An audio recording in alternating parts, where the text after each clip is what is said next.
Poker players might be some of the richest people on the planet, but having a poker career is as fragile as a glass sitting on the edge of a table. One wrong move and it'll go down in pieces.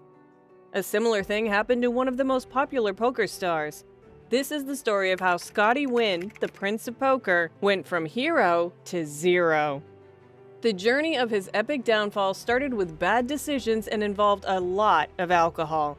And we all know that's never a good combination. In 2009, he played his best game at the 2009 WSOP, finalizing a $2,500 NLH event, but losing in 7th place for $50,000 cash. He then entered the $50,000 Horse Players Championship, the toughest tournament of the series, where the world's best poker players competed in 5 different variants of poker to win the coveted bracelet.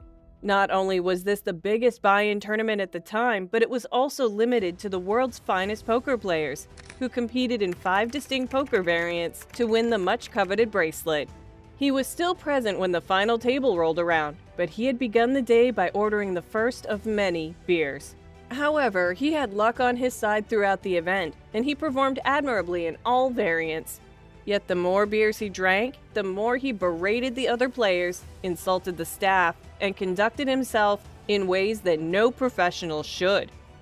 His pranks and taunts didn't catch up with him, as he beat the field and Michael D. Michelle in a heads-up match to win the bracelet and nearly $2 million in prize money. This was the pinnacle of Scotty's poker career, but there was a sense of failure about it all.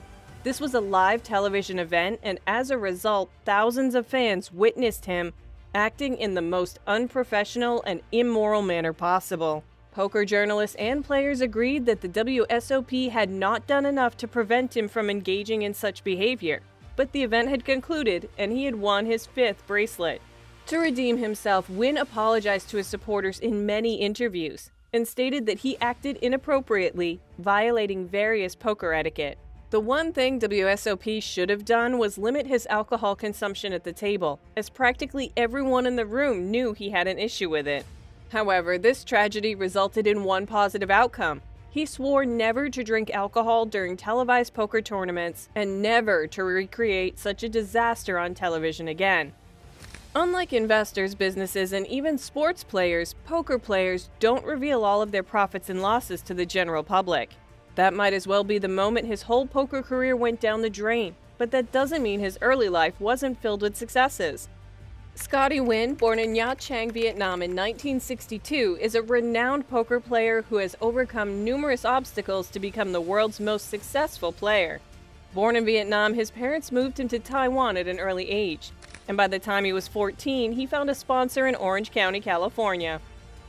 He was known for skipping school to play cards in illegal poker rooms while doing poorly in his academic activities. Throughout his career, he bounced between different poker formats, but showed an amazing talent for all types of card games, generally beating his opponents at all types of poker and other card games, such as elimination blackjack. His poker journey began at a young age, with him playing illegal poker games even as a teenager. However, his first encounters with real poker came once he turned legal. At 21, he made his way to Las Vegas and became a dealer at Harrah's, one of the city's famous poker rooms. He would deal cards by day but lose much of his earnings at night playing in 7-card stud games. In 1985, he was invited to Lake Tahoe to compete in a no-limit hold'em tournament, where he made nearly $10,000 on the trip. Over the next month, he made nearly $1 million at the tables, putting him on the path that eventually made him the Prince of Poker. He moved into Caesar's Palace and started playing in high-stakes games, spending big on a daily basis, buying expensive cars, and flaunting his success.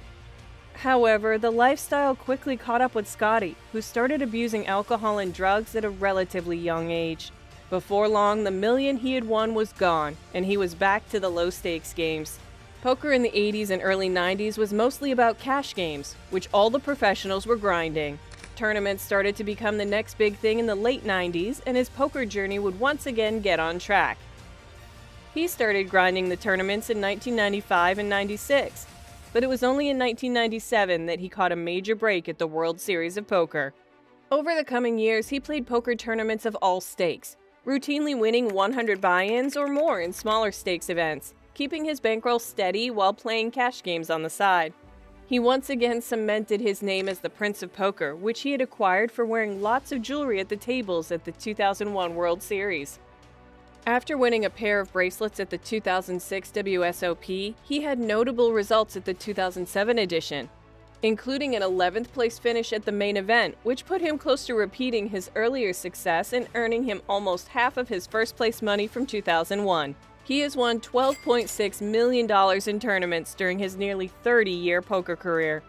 Of course, claiming that Scotty's net worth is $12 million would be an oversimplification, since we all know that there are taxes, living expenses, and other factors involved. In fact, it's difficult to see him sustaining his luxurious lifestyle only on tournament earnings. In contrast, cash game profits are impossible to quantify. The Prince of Poker is well known for grinding mixed-game cash games in Las Vegas and across America for many years, but it's difficult to estimate how much he's won doing so. It's a reasonable assumption that he increased his poker bankroll by millions of dollars while playing side games. Many poker players invest a significant portion of their earnings in real estate and other commodities. Scotty, based on his lifestyle, is likely to have done the same and made a lot of money from his investments. His net worth is probably about $10 million, which is not too high given his tournament winnings and the fact that he has been beating cash games for decades. Almost all famous poker players have a distinguishing characteristic that serves as their hallmark.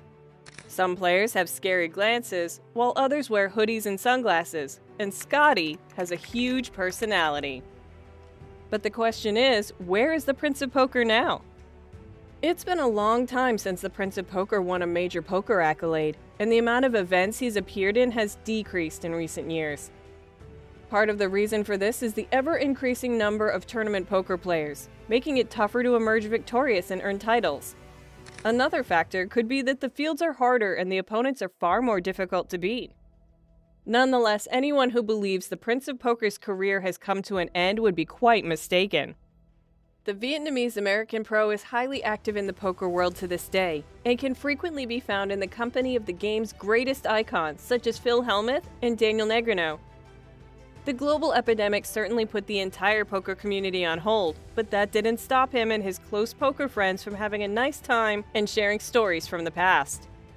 Now that the tournament circuit has resumed, we can anticipate when to reunite with the poker elite. The Prince of Poker is still one of the players who helped to popularize poker around the world, and we can expect him to put on a few more shows before his poker career is over. We have a feeling that Scotty Nguyen will make a comeback in his poker career. What do you think? Tell us in the comments below. Don't forget to give the video a thumbs up and subscribe to the channel before you leave.